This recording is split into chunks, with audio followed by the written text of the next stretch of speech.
Bitcoin, a new paradigm for our economy. The world is, and always was, rich with resources.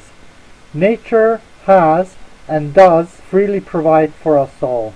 The control of money by the very few is the reason why there are so many poor countries with so many poor people.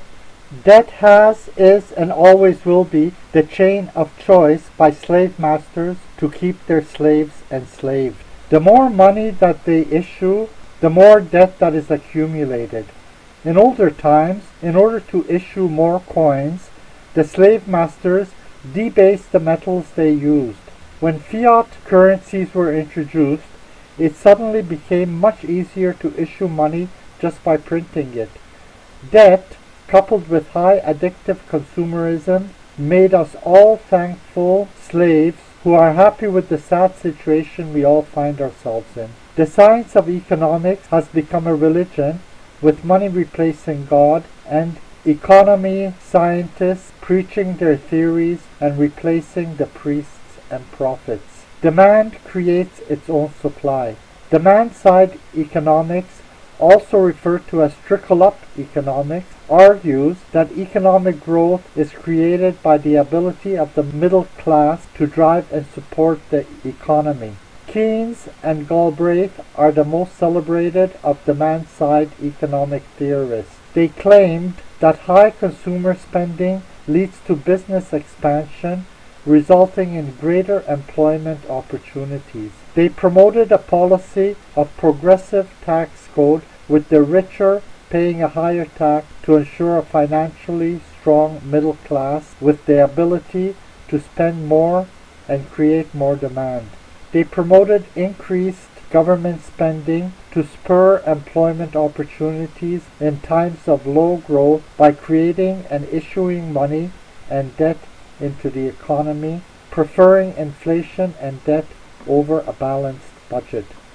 In a growing economy, money tends to be loose and cheap with low interest rates, and the economy tends to be inflationary with increased consumption because people anticipate prices to increase.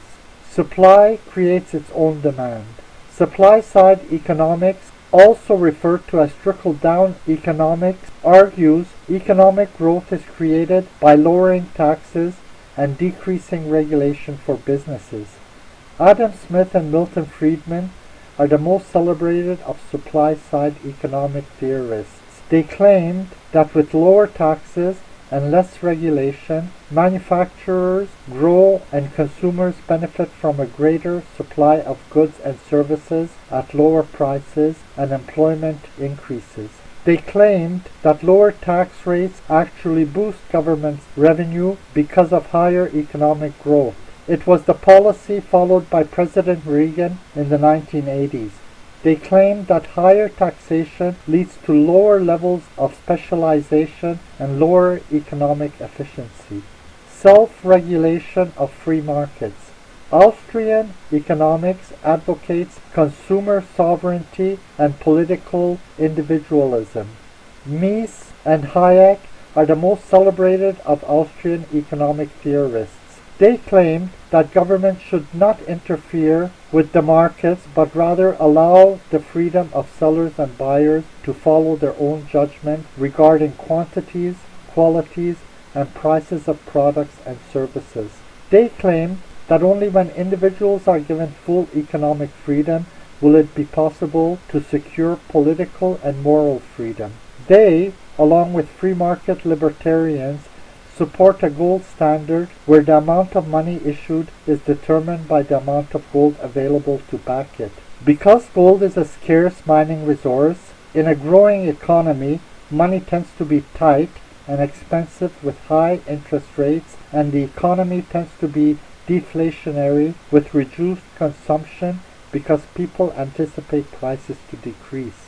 Virtual money. With the advent of technology and the internet, we gradually find ourselves more and more in a world of virtual reality where even our money can be just virtual. For the first time in our history, we can now break free of our real chains that keep us enslaved. Democratization of money. The emerging Bitcoin economy has many similarities with the economy based on the gold standard. Instead of physical gold being mined, Bitcoin uses virtual gold that is protocol generated with a limited and predictable supply without any central bank or monetary authority to control it. Because of this, it has low or non-existent inflation.